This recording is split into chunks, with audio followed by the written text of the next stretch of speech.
WQ versus EQ and IQ. You may have heard, obviously, that because it's well known that there's a lot of different kinds of intelligences.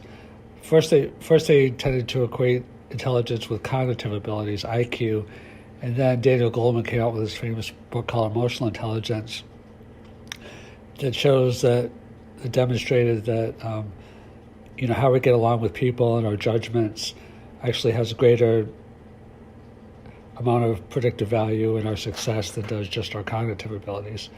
That's why Robert Kiyosaki famously says that A students a lot of times tend to work for C students. I mean, the C students, like the students that just like have like memorization and, study for the test, those people get ahead in life, but the people that are maybe a little bit bored by school, doing their own types of initiatives, more entrepreneurial, that's not really fostered in school as much. Doesn't mean you should be a bad student. I mean, that's important also, but people that follow the rules versus set the rules. I'm not saying break the rules, but create their own set of rules. So what is WQ and how does it relate to EQ and IQ? Okay, the other thing I want to say about intelligence is that it's not just these three types of intelligences. There's also some people are very gifted in music, some people are very gifted mechanically, some people are very gifted in terms of putting things together and taking things apart. So there's many different ways that you can be intelligent. Some people are gifted artistically or aesthetically, or in movement, kinesthetically. So WQ stands for work intelligence. I want to explain that. So some people that are really good at business are good because they have great EQ. They know how to form the relationships to get customers. Some people are really good at business because of IQ, because they can retain information and work logically.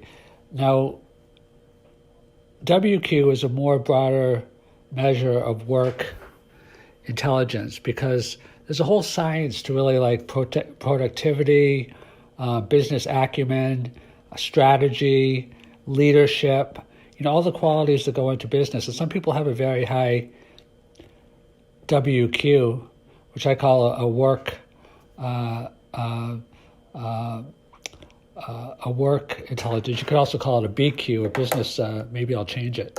A BQ intelligence. There's just some people for example, like Gary Vaynerchuk. He just has a really strong entrepreneurial gene. Some people are great CEOs. Some people are great military leaders. Some people are great elected officials. So we could have a whole discussion in terms of what goes into business intelligence, but I want you to start thinking about that concept of what are some of the components of great business success. There's also flexibility. Darwin said that it's not the species that are the most intelligent that survive, it's the ones that are the most adaptable. And I think adaptability and flexibility is critically important in business, because business is kind of not only that are you living in a world of ambiguity, but there's a lot of moving parts. There's also a lot of pain. Like Gary Vaynerchuk said that, there's a famous expression that says that being an entrepreneur is like eating broken glass. And Gary Vaynerchuk amended it to saying that being an entrepreneur is like getting punched in the face every day, which I think is true. You have to have a high threshold for not fame. Nowadays maybe fame also, but for pain. So I think there's, the resilience factor. I think there's the adaptability factor. I think there's also the independent thinking factor, an innovation factor, which goes along with it. People that work a 9-to-5 job, they can be very innovative. Those can be called intrapreneurs, but they kind of a little bit more follow a schedule. They have a boss more usually directly over them, telling them what to do. Or if not a direct boss, kind of like a company structure.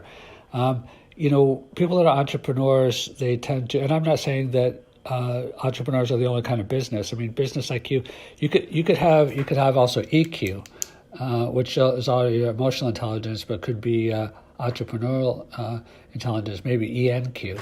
So I don't want to form like too fine distinctions, but so those are some of the beginning perhaps characteristics, and tell me your own in the comments about what are some of the other characteristics of BQ and WQ.